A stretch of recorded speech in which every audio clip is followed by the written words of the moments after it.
Hello, my name is Bobby, and today I'm going to be doing something I've wanted to do for a long time.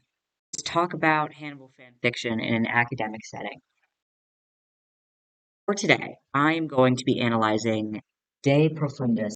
So, De Profundis was posted by a user named Glass Rose Never Fades.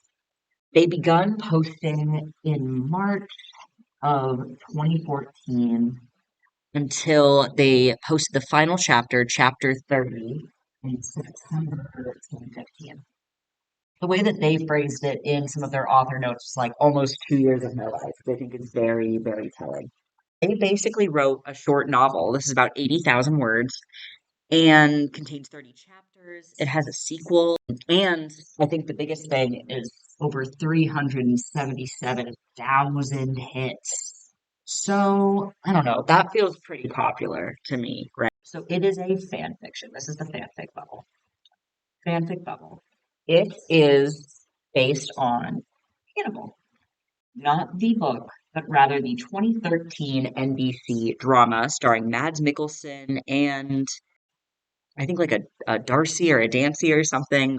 The best way I could describe NBC's Hannibal is, well, I mean, obviously it's based off of the Red Dragon book from the Hannibal book series. It sparks this really loyal fan base. I mean, obviously the show, I think, ended in 2015, but even now, like a month ago, some of the actors were on a panel and they kind of like teased a season four. So who even knows? It's not just a fan fiction about Hannibal. It also contains a common fanfiction trope called Omegaverse. It is Hannibal Omegaverse fanfic. You are here. I'm treating this seriously, right? I'm analyzing this like it's a work of literature. I want to take all of this into account, which hopefully in my analysis I will be doing. But before we get into that, I think it's really important to establish what exactly I'm trying to do here. I claim this text, despite containing no mention of transgenderism or trans characters, is representative of self-indulgent trans male fantasy. This is largely because the narrative's conflicts are reliant upon characters experiencing biological characteristics that do not align with their internal and external constructions of gender and self. As such, the work provides a platform to explore the trans relationship to self and alternatives to the classical cis-trans dichotomy.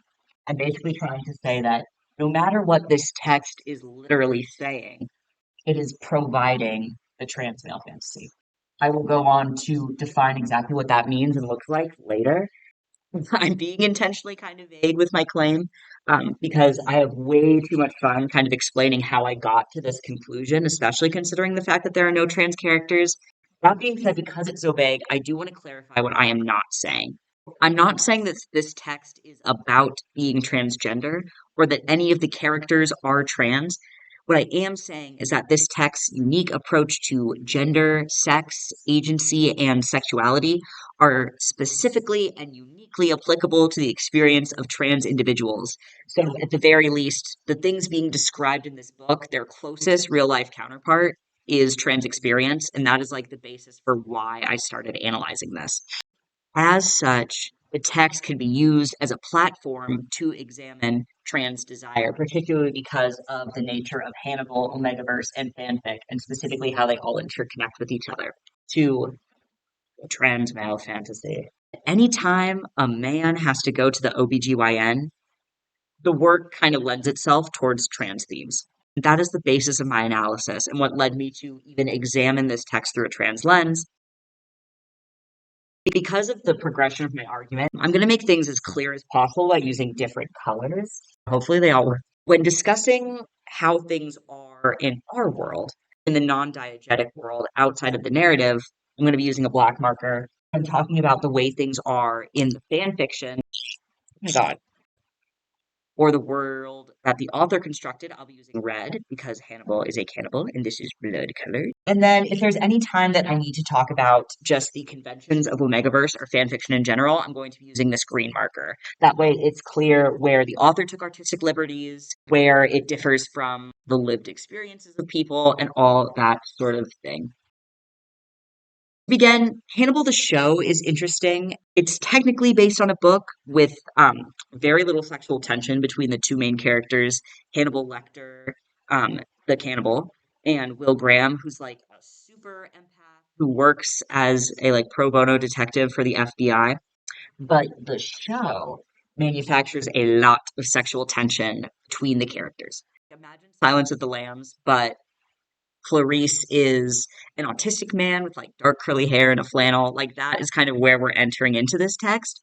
For example, in one of the first few episodes, Hannibal sniffs Will, like whole ass over the shoulder, like sniffing, and Will notices. De Profundis ends up being an alternate universe or AU where Omegaverse exists.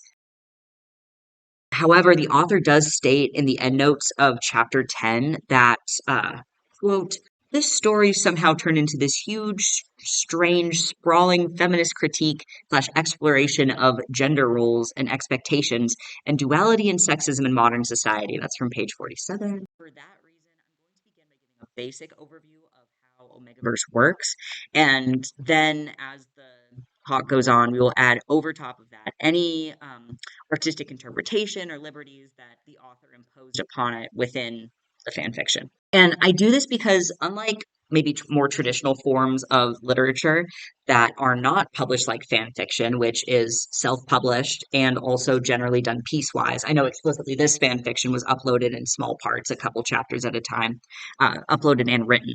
Yeah, the structure of Omegaverse is really fluid. So each author, when they wrote a fan fiction, could kind of choose what to take and leave behind or add on. Fan fiction as a derivative work kind of has that rigid structure in that, especially for like the first 10 chapters, this author was like, this is canon compliant and was just applying the loose structure of Omegaverse on top of it. So I think it's really cool to see like the warring between the strict structure of Hannibal and the weak structure of Omegaverse into fan fiction, which is very cool. You can make Hannibal whatever you want to be, right? Alpha, beta, omega, we'll get into that. He kind of always has to be a cannibal, right? I will put a citation here. I basically cited a fan wiki just to make sure that my personal experience of Omegaverse was correct.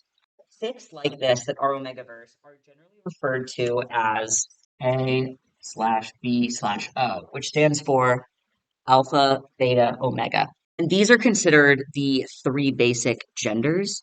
Generally, they're either called genders or either second genders, depending on what fic you're in. And they are present in addition to what exists in the non diegetic world as sex and gender.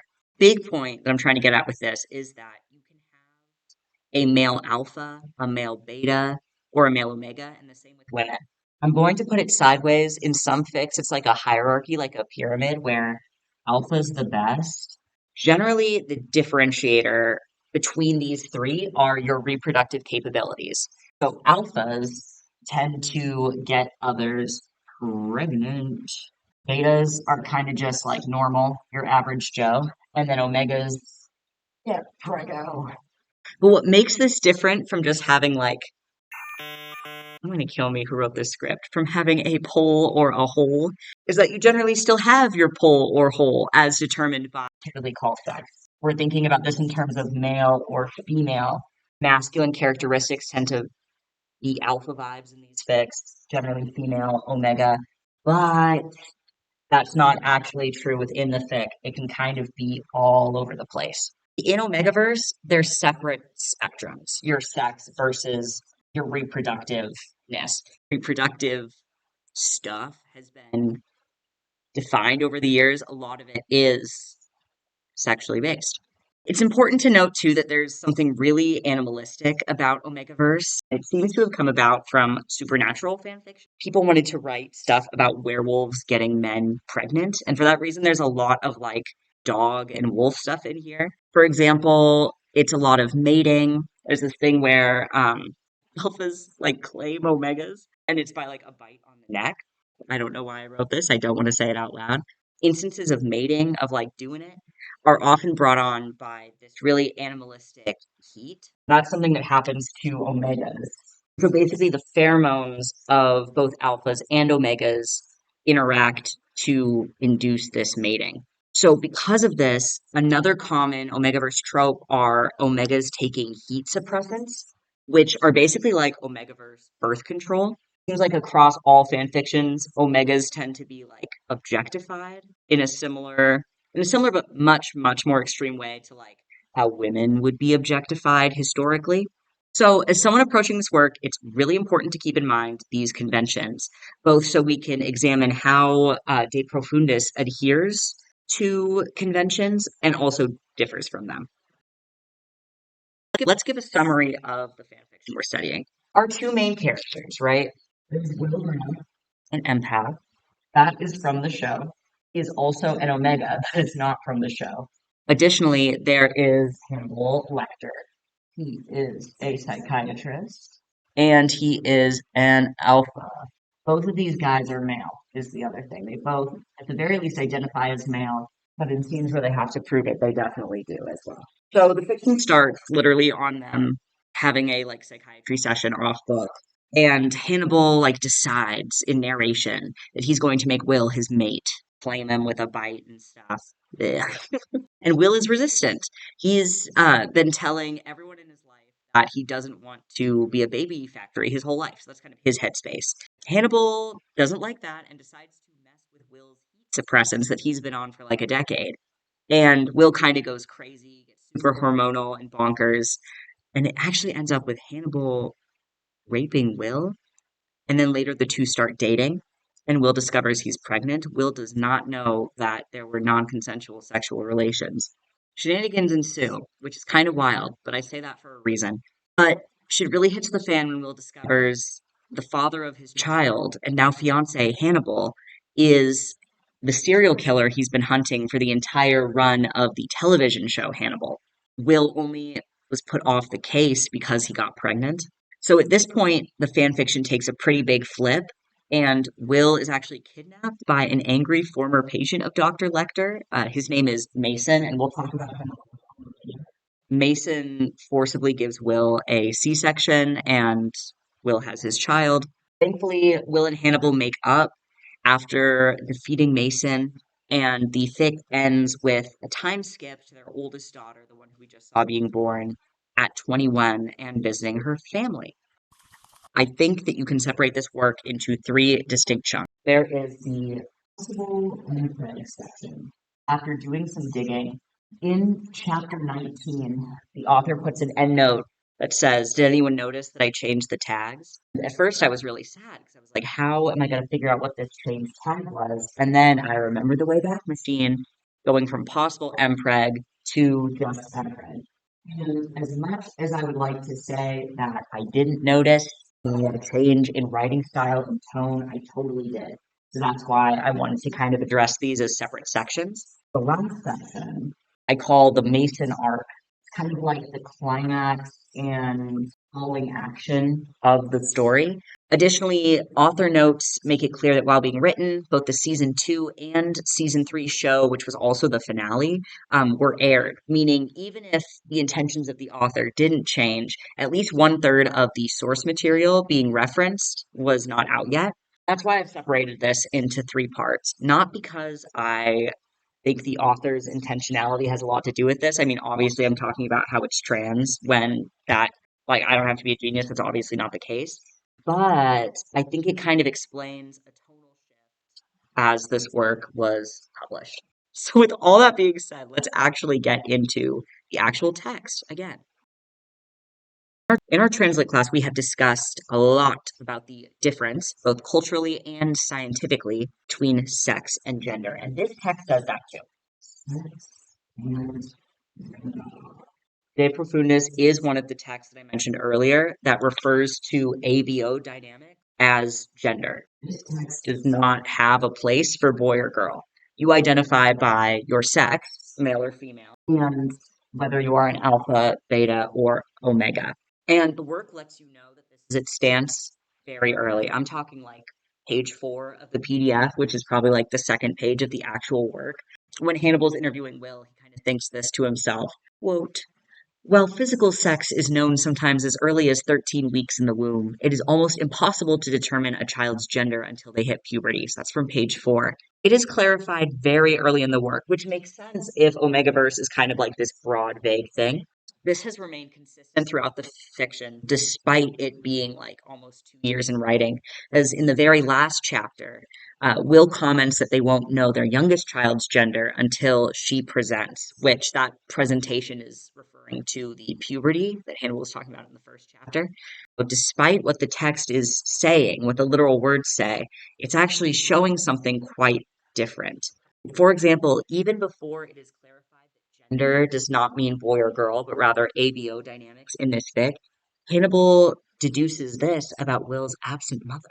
Quote, there are so few natural, obvious reasons for a mother to abandon her own child. Her maternal instincts should surely war against the concept, unless, of course, they are overridden by her very nature and even baser instincts. It becomes clear to Hannibal then she was an Omega. So that's from page 3, a page before we even clarify what gender is. Bobby, why are you spending even more time talking about this? Analyzing, close reading this quote alone, there is a shocking frequency of words such as natural, instinct, obvious, baser, if anything. The language of this, which is the fourth paragraph of the entire work, tells us that being an omega, and by extension, an alpha or beta, is a biological classification, which, as at least on a cultural level, manifests itself in a person's traits, which, I don't know, does not sound like gender as we discussed it in class. Especially once Will eventually becomes pregnant, he is referred to sometimes as mother or mommy as well as daddy, meaning that even if it isn't initially obvious to the reader, even maternal, which we associate with womanhood, is not a comment on Will's mother's womanhood or even like femaleness, but rather her omega-ness. So all of this is to say Hannibal is talking about a biological characteristic here and how it impacted this woman's choices. Another example can be seen in Will's confrontation with a Lady Alpha reporter, Freddie Lowndes. So, quote, Freddie dealt with the shame and humiliation from others by throwing herself into her career instead and being utterly ruthless about it, almost aggressively and proudly exhibiting all the classic traits of her gender, trying to out alpha all other alphas in the room, which was why she so often ended up butting heads with the likes of Jack Crawford. So that was 25. I think that was a good time to bring up that in this fic specifically, female alphas cannot cannot impregnate people. Male omegas cannot be impregnated by betas, which I think adds a whole other layer of complexity to this fiction. In this internal dialogue narration, Will is basically saying that she's acting that way because of the biological hormonal instincts of her gender, which again feels much more like how in our society, in the non-diegetic world, we talk about sex rather than gender. Another quote from page 7, domineering, controlling behavior on some level is still a completely acceptable and defining characteristic of alpha personalities. Even then, just the separation between alpha and personalities, not just alphas, I think is really interesting. So all of this is to say that while the text is defining ABO characteristics as gender, looking at how they are framed by the author and perceived by the characters in the text, it's actually much more similar to our modern conceptions of sex. I think it's interesting because in a way, it is both male and female, or ABO would technically be, not technically, could be a form of sex versus boy or girl is gender. The analogy is not perfect, especially since it leaves very little nuance for the non-diegetic sex versus gender discussion that we've been having in class. It's kind of really hard to have in this fan fiction if we're just saying ABO is gender, but I think it's relevant here. Biology is a very important aspect in this fiction, biology and nature, and they are describing that as gender and not sex. So further evidence can be found in chapter two's endnotes, where the author says, I may have technically accidentally been writing a Will is gay, but Hannibal is trying to turn him straight story. That's just, I mean, I can't even wow. And that's on page 9. Honestly, took me out of the fic when I was reading it because it's like, oh my God. I get how this is about, again, literally sex. What are your parts? But I'm struggling so much not to see it in terms of gender. I mean, there is an argument to be had here where if Will as an Omega dating an Alpha makes him straight, and that's his sexuality, I think there's something to be said there. It is interesting, though, that the author kept that consistent throughout the entire work. You might remember earlier when I said that Hannibal forcibly took Will off of his heat blockers. I think that leads to an interesting discussion about if I'm saying that this is kind of a trans male fantasy, what does that mean for Hannibal forcibly taking Will off of heat suppressants? I bring up this difference in definition because if we approach this text from the perspective of transition, it begs the question, what are we changing when we transition? Is it gender or sex or both? I think you can make arguments for either. Whatever the argument is, it's relevant here because the text presents rather complicated ideas about this that I would like to unpack right now.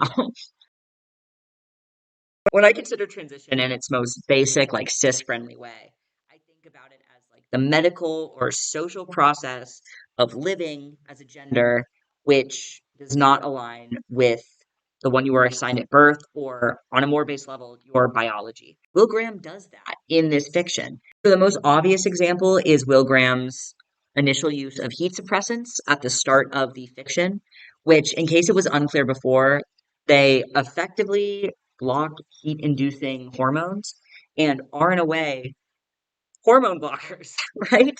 So within Omegaverse, there's kind of like this idea that they're like birth control, but I would argue that that is not the case, specifically because it is these hormone blockers which lead Hannibal to initially assume that, in his own words, the man was a beta. So in this way, heat blockers have allowed Will to pass as a beta in a way that women being on birth control probably are not going to pass as men. So while Will isn't necessarily actively trying to transition genders to be a beta, he is passively trans in social settings by letting people, in a sense, misgender him. And he is actively trans medically in taking hormone blockers. I will say it's not working well, which I'm not sure if we should be judging the effectiveness of a transition based on how well someone is passing. At the same time, I think it's valid I bring it up. Hannibal can still tell the guy is an Omega, which is why he starts pursuing Will in the first place. And it's not just Hannibal being a highly intuitive cannibal or whatever, like other characters acknowledge it as well. So all this is to say, wow, did you get this far into this analysis just to tell me that Will being forcibly taken off of his hormone blockers because of an alpha and accepting his own omega characteristics instead of pursuing being a beta, that this is a narrative about, if not in support of detransition and aligning with your gender assigned at birth? And here's what I'll say. I do think you can read the story this way, but I think you're missing out on a lot of the nuance of this work if you do. With that, I want to begin the discussion on diegetic versus non-diegetic audiences. So basically, how the world of the text differs from the world we live in as transgender people.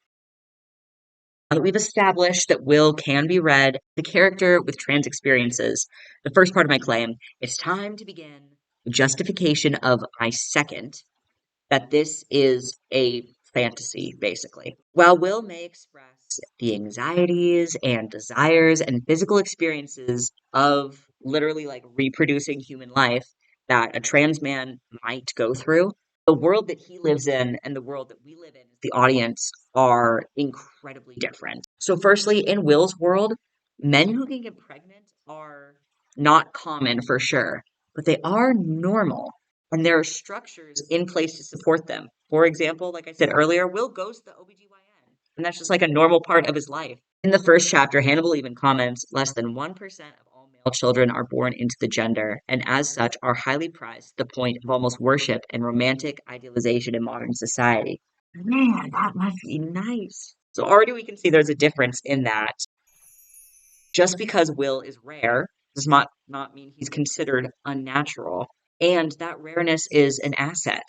Will can also, in chapter 10, expresses with female omegas a shared experience of being objectified as a sexual object. I think this is really important because he's able to do that without undermining his sex in this fic of male.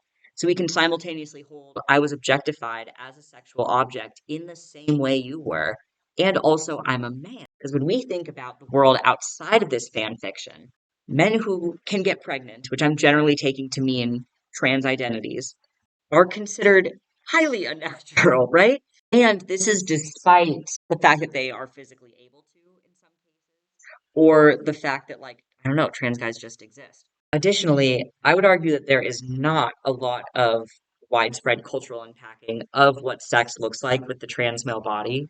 Like, definitely not as much as like a cis guy, definitely not to the point of like idealization, anything like that.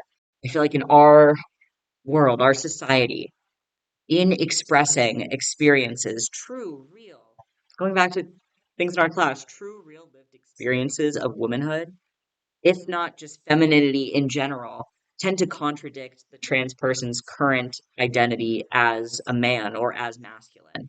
So, in expressing truths about their lived experience, they undermined the validity in the eyes of others of their personal self. The worlds are very different here that we're interacting with. Will is in this world where he is allowed to be all of himself versus a trans man with the same life experience in our world is not given that opportunity, right? They have to pick and choose. Another quote that I just love, this is again from chapter one, they do a lot in chapter one. Hannibal imagines the isolation Will must have felt growing up, a feeling that would only have gotten worse in adolescence as his body betrayed him and caused him to develop differently from the other boys, closer in biology to his mother who rejected him than the father who raised him. It's from page 4. I love this quote because it leaves room for ambiguity and interpretation, especially from the lens of trans studies. When a trans boy feels his body betrays him, I think there's two basic ways to view that, which is his body betraying him because his body is a girl's, or is his body betraying him because his desire is to be a boy? It is this ambiguity which allows this narrative, this fan fiction, to not be one about detransition. Will Graham lives in a world, in a society which accepts what would non diegetically be considered trans identities and desires as just as normal as cis identities. If anything, Hannibal forces Will to accept transition, even though that transition is already in his biology. And I love this claim because I think that there is an argument that being transgender is a natural part of biology, and this fic explores that idea implicitly. Any gender identity is just as natural as any other gender identity, even though it might be more rare. I think this is one of the main ways that the text fulfills trans desires, in the sense that it presents this hypersexualized and animalistic kind of perversion of this culturally constructed ideology of natural. Natural as an ideology, I would argue, is typically used as a weapon against trans people in our world.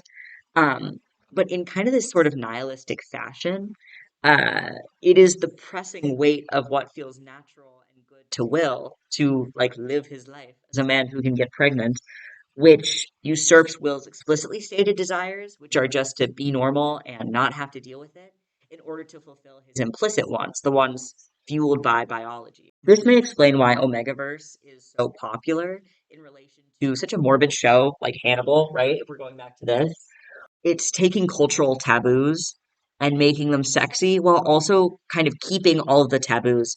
I think when you are written off as the societal other, there is a tendency to empathize with the other in the sense that if Hannibal is evil and I am also told that I am evil, I'm going to empathize with Hannibal at the very least a little bit more than I used to, right? Like in a sort of self fulfilling prophecy kind of way. So we hear the word fantasy, right? And my mind immediately goes to like sex. Like I expected to be walking on eggshells around this text. But when I reread it again, like the fantasy is not sexual. There are two chapters with sex scenes, and even then they contain a lot more than sex. It's like very, very brief. Fantasy is not sexual. It's almost completely familial. It's about Will's desires to have a family, for people to stop judging him and assuming it's stereotypes that make him want to have this family. And I think that is really important. Because if I'm arguing that this is trans male fantasy, it's not just hot European man wants to do me.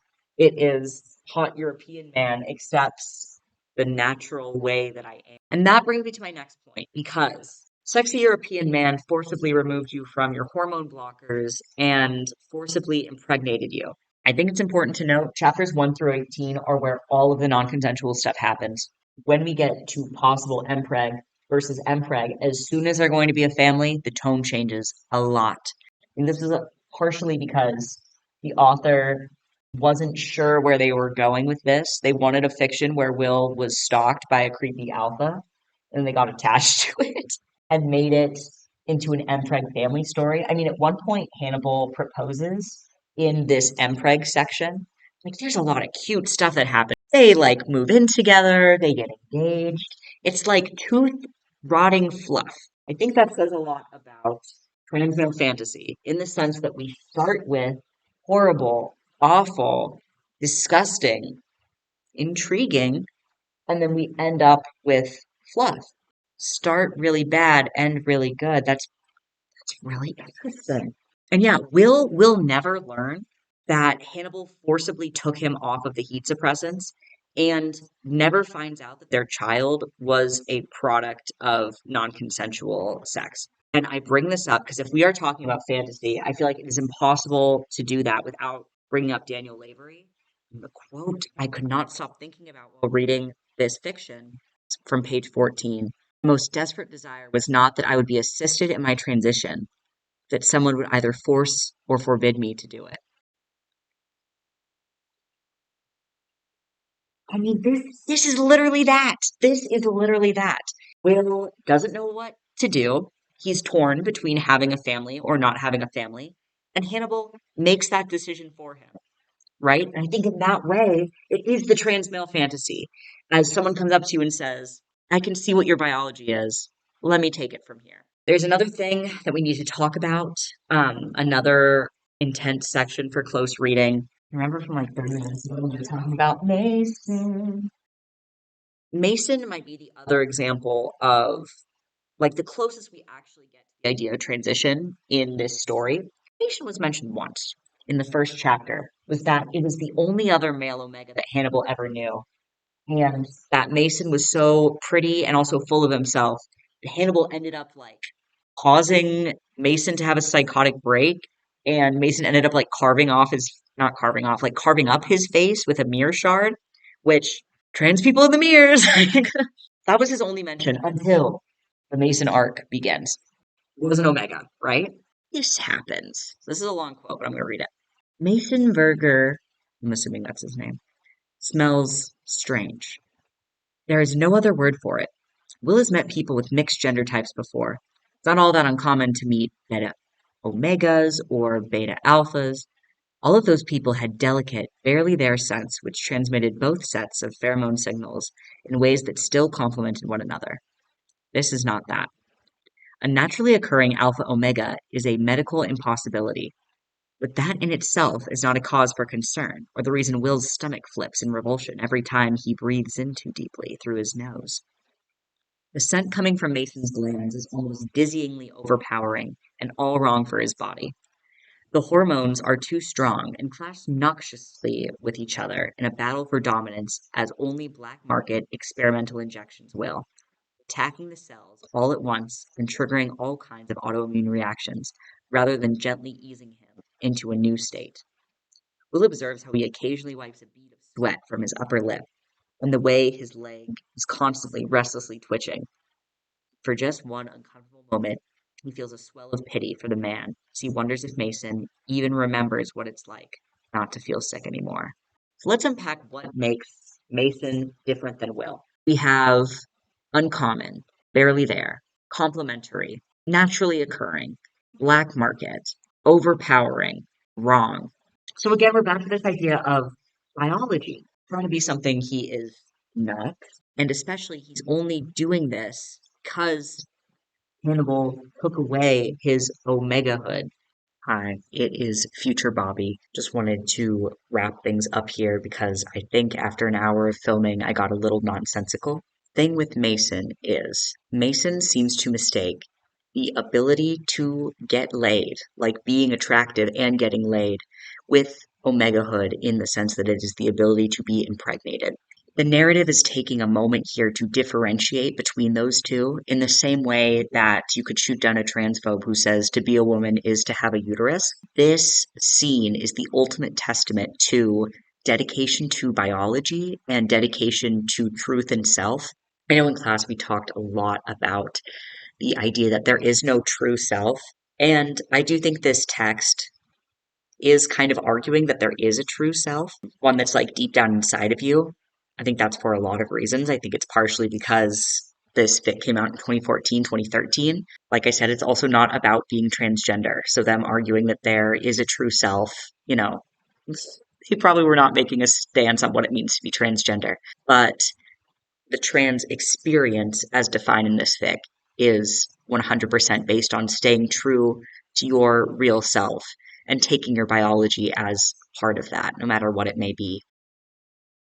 So, in conclusion, this text represents the trans male fantasy in that the anxieties and experiences, down to very partial minutia, that would almost exclusively be experienced by trans men is explored throughout this text.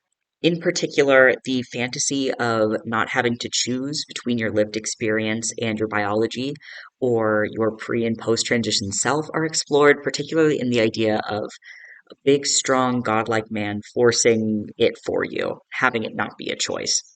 Additionally, the fic uses biology and nature to affirm trans experience rather than to dissect it and dismiss it.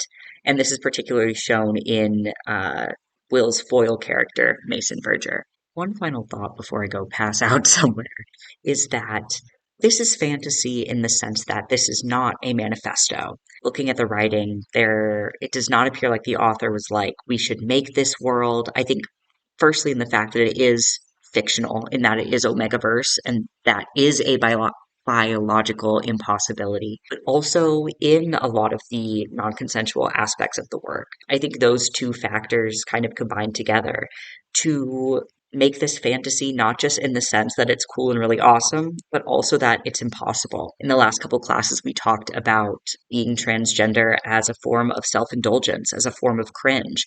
And I think fan fiction is also cringe. And in particular, this fan fiction is that self-indulgence in we are engaging in toxic, awful behaviors in the privacy of our own home to help cope and deal with the stress of not getting normalization of going to the OBGYN or having to sacrifice parts of ourselves as either male or female. So yeah, I think in that way as well, this is a fantasy and not man, but Festo. So I hope all this made sense. Thank you.